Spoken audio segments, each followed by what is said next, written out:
हमारे एक दोस्त थे, उनके ससुर बहुत नेक आदमी थे। मैं कई मरतबा उस दोस्त को मिलने जाता था तो उनके ससुर मेरे ऊपर बहुत शफकत का इज़हार करते थे। बुढ़ापा था, उनकी पलकें भी सफ़ेद थीं, भवें भी सफ़ेद थीं और जिस्म के सारे बाल सफ़ेद थे। बस जब भी मैं उनके पास जाता, मैं तो लड़का था, मेरे सारे बाल काले थे उस वक्त, तो मुझे जाते ही अत्तहियात की शक्ल में सामने बैठ जाते थे। जिस्म ज़रा मोटा था, फरबा था, तो मैं उनकी मिन्नत समाजत करता कि आप प्लीज़ इस तरह मेरे सामने ना बैठे, मुझे शर्म आती है। कहते थे कि नहीं, मैं आपके सामने बस अत्तहियात में ही बैठूँगा। तकलीफ़ उठाते थे मगर अत्तहियात में बैठते थे और कहते थे कि बस आप अल्लाह की मोहब्बत में बातें करते रहें और मैं सुनता रहूँगा। और मैं बुद्धू सा नौजवान था, जब वो कहते कि अल्लाह की मोहब्बत में बातें करो तो मैं करनी शुरू कर देता था। एक टेप चल पड़ती थी और इधर से मैं बातें अल्लाह की मोहब्बत में करना शुरू करता और उनकी आंखों से आंसुओं के लड़ी जो है टूट पड़ती थी। इतने आंसू गिरते थे कि सैकड़ों आंसू, दो चार आंसू की बात नहीं, सैकड़ों आंसू मैं खुद गिनता था उनकी आंखों से गिर रहे होते थे। रोते थे अल्लाह का नाम सुन के, इतनी मोहब्बत थी उनको अल्लाह से। अब कई मरतबा जब वो बहुत खुश होते तो मुझे कहते कि तुम मेरे दोस्त हो, और मुझे शर्म आती थी कि मैं 26-27 साल का एक लड़का सा हूँ और ये इतनी उम्र के बड़े आदमी हैं और ये मुझे कहते हैं कि तुम मेरे दोस्त हो। मैं तो इनके बेटे की उम्र का हूँ।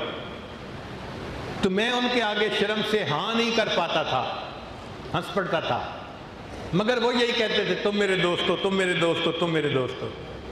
हर दफ़ा अल्लाह की मोहब्बत में बात सुनने के बाद इतना उनके अंदर अल्लाह की मोहब्बत का जोश बढ़ जाता था कि वो मुझे कहते थे कि तुम मेरे दोस्त हो, मुझे अल्लाह के लिए तुमसे मोहब्बत है। ये सिलसिला पूरी ज़िंदगी चलता रहा। उनको ज़िंदगी में दो शौक़ थे, एक हर साल हज करना और एक रमज़ान मुबारक में मस्जिद नबी के अंदर एतकाफ़ में बैठना। एक दिन मुझे फरमाने लगे, मैंने अपनी ज़िंदगी में इस वक्त तक 53 मरतबा हज मुकम्मल कर लिया। 53 हज अल्लाह ने उनको अता फरमाए, उसके बाद भी उन्होंने किए। अल्लाह जानते हैं कुल कितने हुए होंगे, और उम्रों की तो कोई इंतहा ही नहीं थी, और हर साल इत्काफ करते थे, हर साल हज करते थे। एक दिन मैंने अल्लाह की मोहब्बत की 4 वजूहात बताई और कुछ अशार पढ़े अल्लाह की मोहब्बत में। उस दिन उनकी हालत अजीब थी, रो रो के उनकी तबीयत हलकान हो गई। उस दिन मुझे कहने लगे कि मेरे दोस्त, मैं तुमसे वादा करता हूँ, अगर अल्लाह ने क़यामत के दिन मेरे ऊपर रहम कर दिया तो मैं तुम्हें अपने साथ लिए बगैर जन्नत में नहीं जाऊँगा। मेरे दोस्त, मैं तुमसे वादा करता हूँ कि अगर अल्लाह ने क़यामत के दिन मेरे ऊपर फजल फरमा दिया तो मैं तुम्हें साथ लिए बगैर जन्नत में नहीं जाऊँगा।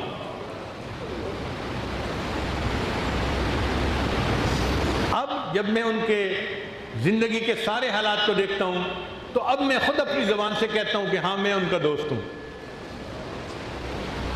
अल्लाह करे कि ये दोस्ती का वादा वो क़यामत के दिन पूरा फरमा दे। वो दुआ मांगते थे कि अल्लाह मुझे मदीने की मौत अता फरमाए।